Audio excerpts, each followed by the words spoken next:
If you've ever spent hours searching for the perfect plain white t-shirt, only for it to fit weird, feel cheap, or end up back in the return pile, you know how frustrating it is to shop for basics. And after a while, you start settling for clothes that are just fine, even though you wear them more than anything else in your wardrobe. That's why I think sewing your everyday basics is one of the most worthwhile skills you can learn as a maker. I'm Sarai, and I've been sewing for nearly 30 years and teaching you how to build a custom, meaningful wardrobe for the last 15. Today I'm sharing 5 reasons sewing your own basics can help you stop settling for good enough clothes and finally build a wardrobe you genuinely love wearing. This summer, I'm focused on creating a wardrobe of mix and match basics that work together to create lots of outfits from just 4 simple patterns. And it got me thinking, is it really worth it to sew your own basics like t-shirts, tank dresses, basic shorts like the ones I'm making? Well, let's start with fit. One of the most common things I hear from people who start sewing is that they were just fed up with clothes that never fit right. Honestly, it makes complete sense. When you rely on ready-to-wear to build your wardrobe, close enough becomes the norm. You compromise on fit because of availability. The waist on this one is fine, but the hips are a little snug. The shoulder seams on that one are just slightly off. The length on this one is almost right. You kept all of it just because it was close enough, but you almost never reach for any of it. Sewing doesn't solve fit overnight. It's something you learn gradually through trial and error on your own body. But that process is a payoff that's hard to describe until you experience it. When everything finally clicks, the neckline sitting exactly where you want it, the waist hitting in exactly the right place, you think, oh, so this is what it's supposed to feel like. And then you can't believe you settled for anything less. That's reason number 1. When you sew your own basics, fit stops being a compromise. Ready-to-wear is mass-produced to fit as many people as possible, which means it never truly fits anyone perfectly. When you sew your own basics, you control every variable: neckline depth, hem length, how much ease there is. You can dial in a fit that's totally unique to you. That moment a garment finally hangs exactly how you want it, you realize what good fit is actually supposed to feel like. The Morgan tee I'm making this season is exactly where I'm putting that reason into practice. I practically live in fitted long sleeve tees as a base layer in the winter, and I knew exactly what I needed from the summer version of this kind of top. And because I'm sewing it myself, I have the freedom to tweak the pattern as many times as I need to until it's exactly right. That level of customization just isn't possible with ready-to-wear. And actually, if you're thinking about building a summer wardrobe that fits your real life and your real body, I want to point you to something that can really help. We have a free wardrobe planner that walks you through the whole process, thinking through how pieces will work together and making sure what you sew actually gets worn. It's the kind of planning that takes a lot of the guesswork out of choosing what to make. There's a link in the description. You can download it for free. Have you ever finally found something that fits and loved it so much you went back to buy a second one only to find it was just gone? Then you end up spending a frustrating amount of time trying to find something similar and never quite get there. That's the fundamental problem with relying on ready-to-wear for the pieces you love most. It changes on you. A style gets discontinued, a brand tweaks their fit, a size run shifts. You finally find something that works and it has a shelf life you don't get to control. Which brings me to reason number 2.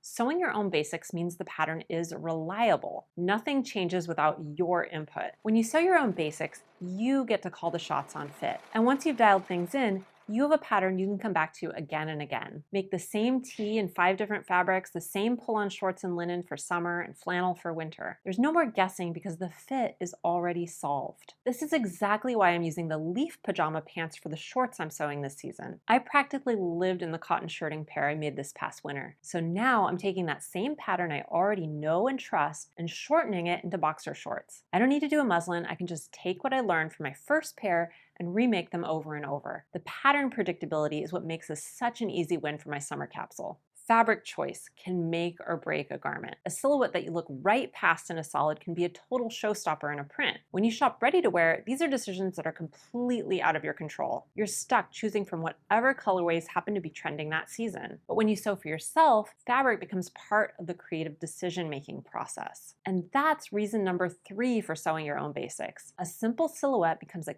canvas for your fabric to shine. With a basic silhouette, the fabric gets the full spotlight. Your fabric choice is what determines how that piece hangs and wears, whether it feels crisp and structured or soft and fluid against your skin. It's also where your personality as a maker really comes through. I love adding embellishments to my makes, and honestly, basic patterns are perfect for that. There's so much open space to play with. Remember those leaf boxer shorts I mentioned earlier? I'm making them as a set with a fern blouse in the same gingham check. On paper, they're both simple makes, but that classic fabric is going to give them a polish that goes well beyond what you'd expect from either pattern on its own. That's exactly what a great fabric can do for a basic silhouette. Picture this. You're scrolling for a white t-shirt t-shirt. You find one that looks okay, it's cheap, so you order it. It arrives fine, fits well enough, so you keep it even though it's not quite right. You wear it a few times, it pills, the shape gets a little wonky, and eventually it lives at the back of your drawer. Technically still wearable, but mostly just taking up space. Now, think about what you actually spent. Not just the dollar amount, but the time scrolling, the mental energy of keeping it, the slow frustration every time you reach past it. That cheap shirt wasn't cheap at all.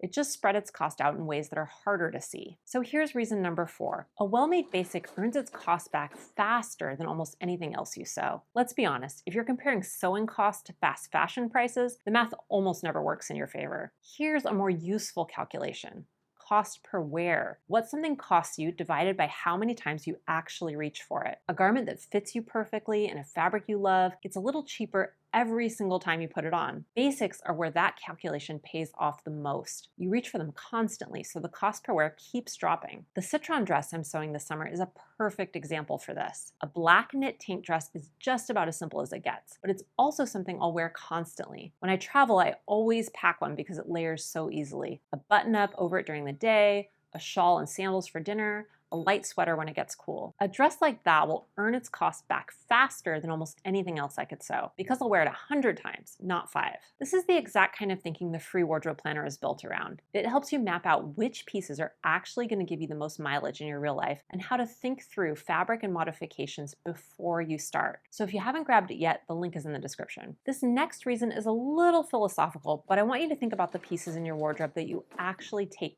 care of. The ones you hang up properly, wash carefully, think twice about before tossing in a bag. Are those the things you bought quickly and cheaply? Or are they the things that meant something to you when you got them? The things we're invested in are the things we take care of. And when clothing costs almost nothing and is easy to replace, there's no reason to be attached to any of it. You wear something a handful of times, it wears out, or you get bored of it and you move on. The cycle keeps going because nothing in it is worth slowing down for. And that's exactly what reason number 5 is about. Sewing your basics builds the kind of investment that makes a wardrobe intentional. Over the years, I've found that the pieces I'd made myself, even the imperfect ones, were the ones I was most reluctant to let go of. Not because they were always the best things in my wardrobe, but because we had a shared history. I remembered choosing the fabric, deciding on the details, the particular afternoon I sat down to finish the hem. And that changes how you treat something. You're more likely to repair it when it wears out, more thoughtful about how you wash it, and less likely to just toss it when the trend shifts. This is something I keep coming back to as I think about this summer sewing. I'm making 4 pieces. None of them are complicated, but every single one was a considered choice.